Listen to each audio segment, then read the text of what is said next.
राजा उत्तानपाद की सुरुचि और सुनीति नामक दो रानियां थी।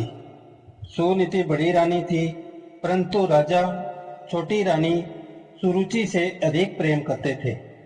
बड़ी रानी सुनीति के पुत्र का नाम ध्रुव था और छोटी रानी सुरुचि के पुत्र का नाम उत्तम था।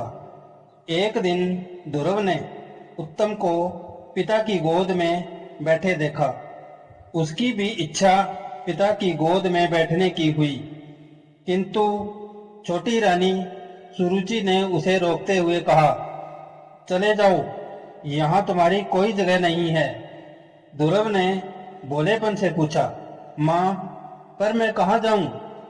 क्रोधित छोटी रानी सुरुचि ने कहा, भगवान विष्णु के पास जाओ और मेरे पुत्र के रूप में जन्म लेने के लिए प्रार्थना करो, तभी तुम्हें उत्तम की तरह अधिकार प्राप्त होगा, वही भविष्य में राजा बनेगा। ध्रुव रोता हुआ अपनी माँ के पास गया और उन्हें सारी बात बताई। उसने बड़ी रानी सुनीति से पूछा, माँ, क्या भगवान विष्णु मेरी सहायता करेंगे? उदास मन से सुनीति ने उत्तर दिया, हाँ बेटा, सहायता मांगने वालों की वे सदा सहायता करते हैं। ध्रुव ने कहा, माँ, फिर तो मैं जाकर भगवान विष्णु को ढूंढूंगा। सुनीति ने कहा, यह बहुत कठिन होगा ध्रुव। ध्रुव ने उत्तर दिया, माँ, भगवान विष्णु को ढूंढे बिना मैं वापस नहीं लौटूंगा। मैं आपको वचन देता हूँ कि मैं पिताजी से भी महान राजा बनूंगा। अपनी माँ को रोता छोड़कर ध्रुव जंगल की ओर चला गया। नारद मुनि ने अपनी दिव्य दृष्टि से सभी कुछ देखा और ध्रुव से मिले। मेरे बच्चे, तुम्हें अपने राज्य वापस लौट जाना चाहिए। ध्रुव ने उत्तर दिया, मैं भगवान विष्णु को ढूंढने के बाद ही वापस लौटूंगा। नारद ने कहा, पर तुम तो अभी बालक हो और भगवान विष्णु को पाना आसान नहीं है। ध्रुव ने नारद से पूछा, श्रीमान, क्या आप मेरी सहायता करेंगे?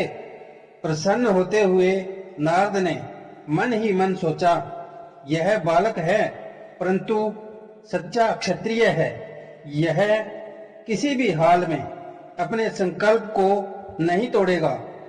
नारद ने ध्रुव से कहा, तुम्हें यमुना नदी के किनारे मधुवन नामक जंगल में जाकर ध्यान करना चाहिए।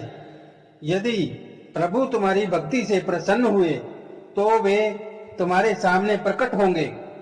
ध्रुव ने नारद से अनुरोध किया, हे महान संत, कृपया आप मुझे भगवान विष्णु का ध्यान करना बताएं। नारद ने ध्रुव से कहा, मेरे पीछे पीछे बोलो, ओम नमो भगवते वासुदेवाय। ध्रुव ने नारद के पीछे पीछे मंत्र दोहराया, जिसका अर्थ था, मैं पूजनीय भगवान विष्णु को नमन करता हूँ।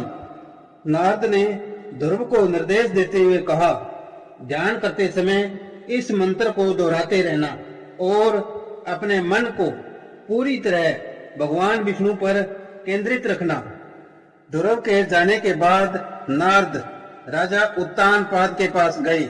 राजा शोक से व्याकुल थे।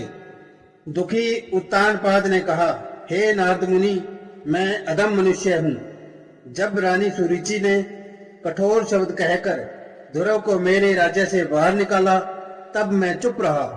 जंगल में जंगली जानवर रहते हैं, यह मैंने क्या कर दिया? नारद ने उत्तानपाद को सांत्वना देते हुए कहा, हे राजन, आप चिंतित न हो, भगवान विष्णु ध्रुव की रक्षा करेंगे। वह आपका और आपके वंश का नाम रोशन करेगा। मधुवन में पहुंचकर ध्रुव एक पेड़ के नीचे ध्यान मगन होकर बैठ गया। पहले माँ उसने जंगली फल खाकर अपनी भूख शांत की। दूसरे माँ उसने घास और पत्ते खाए। तीसरे माँ उसने सब कुछ छोड़कर केवल जल ग्रहण किया और चौथे महीने वह केवल हवा पर ही जीवित रहा। उसने लगातार ओम नमो भगवते वासुदेवाय का मंत्र जपना जारी रखा। ध्रुव की इस कठोर भक्ति और तपस्या ने रंग दिखाया। उसकी तीव्रता से हवा ने भी अपनी गति शांत कर दी। सांस लेना कठिन हो गया। पृथ्वी और स्वर्ग में हाहाकार मच गया। लोग सांस नहीं ले पा रहे थे। देवगण भगवान विष्णु के पास गए। इंद्र ने भगवान विष्णु से अनुरोध किया, हे प्रभु, कृपया ध्रुव को मनचाहा वरदान प्रदान करें। अचानक ध्रुव ने अपनी आंखें खोली तो साक्षात भगवान विष्णु को अपने सामने देखा। भगवान विष्णु ने कहा, ध्रुव, तुम्हारी इच्छा पूरी होगी।